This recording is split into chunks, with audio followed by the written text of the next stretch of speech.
Sometimes, the simplest ideas are the most intriguing. Take electroculture, just a copper wire in the ground, no chemicals, no gadgets. Gardeners everywhere are buzzing about bigger veggies, tastier crops and fewer pests, all from this old-school trick. In a world obsessed with high-tech fixes, there's something refreshing about a method that's been around for a century. Electroculture is about tapping into the natural energy between sky and soil, giving your plants a boost with almost no effort.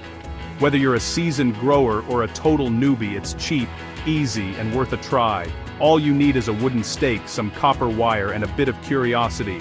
We'll explore the history, the science, and I'll show you how to build your own antenna. Sometimes the best discoveries are right in your backyard, waiting for you to stick a wire in the dirt. Let's get started.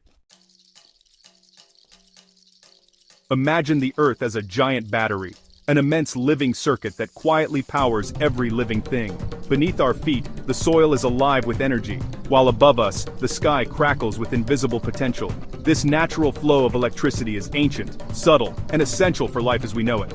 The soil below holds a negative charge, storing minerals and nutrients, while the sky above carries a positive charge, filled with atmospheric energy. This difference creates a gentle current, a silent exchange that nourishes the earth and everything growing from it. Trees act as natural antennas, channeling energy from the sky to the ground, fueling life in the soil. Their roots reach deep, drawing up water and minerals, while their branches stretch skyward, capturing sunlight and atmospheric electricity. This connection is the secret behind the vitality of forests and wild landscapes. But in modern gardening, we often interrupt this natural flow. Plastic barriers, raised beds with synthetic liners and chemical fertilizers can all block or disrupt the Earth's electrical connection. These well-intentioned interventions sometimes isolate our gardens from the very forces that help them thrive. All of these can disrupt nature's electrical connection. That's where electroculture comes in, a practice that restores and enhances this vital link, helping your garden reconnect with the planet's energy grid.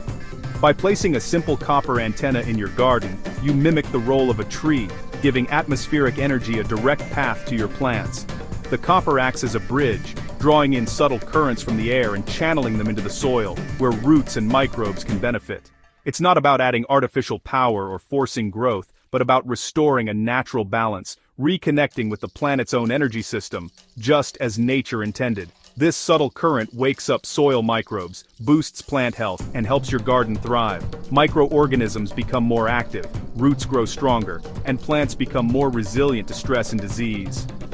Instead of fighting nature with chemicals and barriers, you're working with it, encouraging a partnership that leads to healthier, more abundant harvests. All it takes is a simple wire, a small gesture, to tap into the energy that's always been there, waiting to be harnessed for your garden's benefit.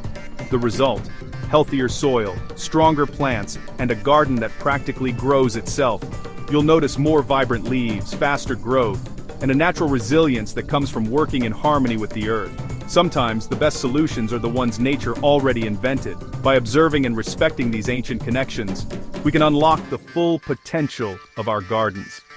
Let's take a closer look at how this fascinating journey began and discover the roots of electroculture in gardening history.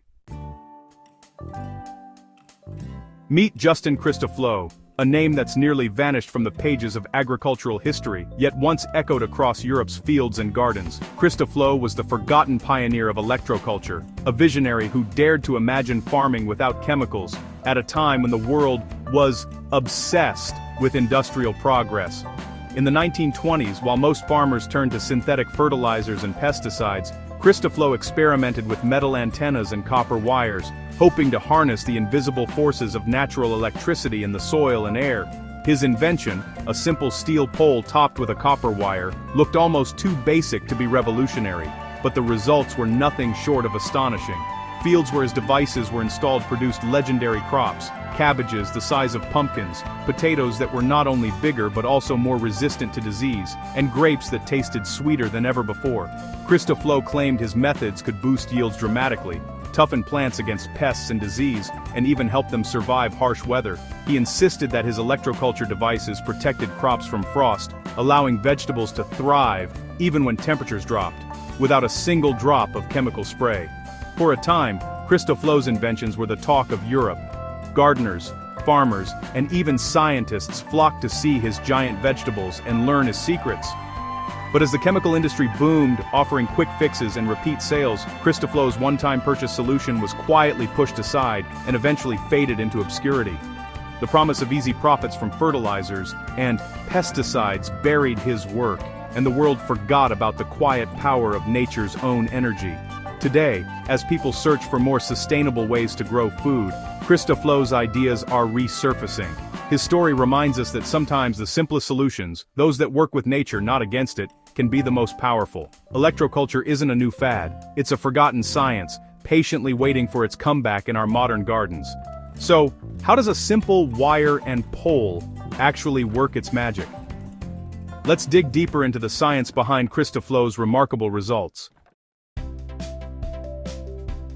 Stick a copper wire in the ground, and you create a superhighway for atmospheric energy. Copper conducts tiny electrical charges from the air into the soil, waking up beneficial microbes and boosting nutrient cycling. This gentle current especially helps nitrogen-fixing bacteria, turning your soil into a nutrient powerhouse. The wire also creates a weak magnetic field, helping plants move water and minerals more efficiently. With less energy spent on basic functions, plants grow bigger, stronger, and more productive.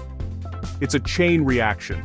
Energy flows, microbes thrive, plants absorb more, and everything grows better.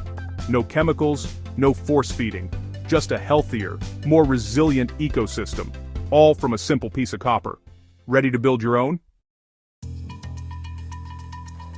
Let's get hands-on and dive into the world of electroculture gardening together. Building an electroculture antenna is not only quick and affordable, but it's also a fun project that anyone can do at home, even if you're new to gardening or DIY. To start, you'll need a 4 to 6 foot untreated wooden stake. This will serve as the backbone of your antenna, so choose one that's sturdy and free from chemical treatments. Next, gather some pure copper wire, 12 or 14 gauge works best, and a pair of wire cutters. Copper is essential because it's highly conductive and helps channel natural energies into your garden. Avoid using treated wood, metal, or plastic stakes. Natural untreated wood is ideal because it interacts harmoniously with the soil and the copper wire, maximizing the antenna's effectiveness. Begin by positioning the end of your copper wire at the bottom of the stake.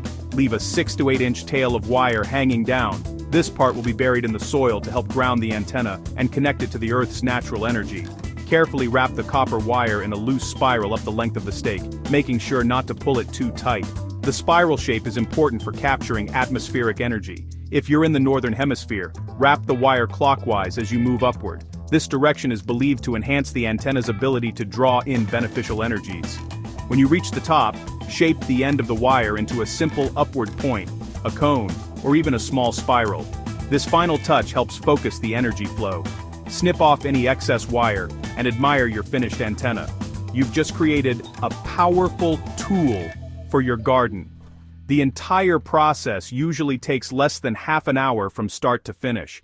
You don't need any special skills or expensive equipment, just a bit of curiosity and a willingness to experiment with something new in your garden. Now you've built your very first electroculture antenna, a simple yet innovative device that could help your plants thrive. It's simple, effective, and ready to make a difference in your garden's health and vitality. The next step is installation. Let's get your new antenna into the ground so it can start working its magic. Here's how to install it for the best results and begin your journey into electroculture gardening. Placement matters. Put your antenna on the north side of your garden bed, pointing south, to align with Earth's magnetic field. Make sure it's the tallest thing nearby. Think of it as a mini lightning rod for good energy. Drive the stake firmly into the soil, burying the copper tail deep for a solid ground connection. One antenna can cover several feet, so start with one and see how your plants respond. For larger gardens, add more antennas every 10-15 feet. Avoid placing it under trees or next to buildings. Give it a clear view of the sky. Water the soil around the antenna to boost conductivity. That's it. Your antenna is on the job. No maintenance, no fuss. Now step back and let nature do the work. Watch for changes as the season unfolds. Here's what to expect. Don't expect instant miracles. Electroculture is a slow, steady process. For the first few weeks, changes happen underground as microbes and roots get energized. Around a month in, look for deeper green leaves and sturdier stems near the antenna. As summer peaks, you may notice fewer pests. Healthier plants are less appealing to bugs. Stronger roots mean better drought resistance and more even fruit ripening. Take weekly photos to track progress. You'll see subtle but steady improvements. The effects build over the whole season, not overnight. Plants become more resilient, productive, and vibrant. Less watering, fewer pests, and a healthier garden overall. Patience pays off. Electroculture is about long-term gains, not quick fixes.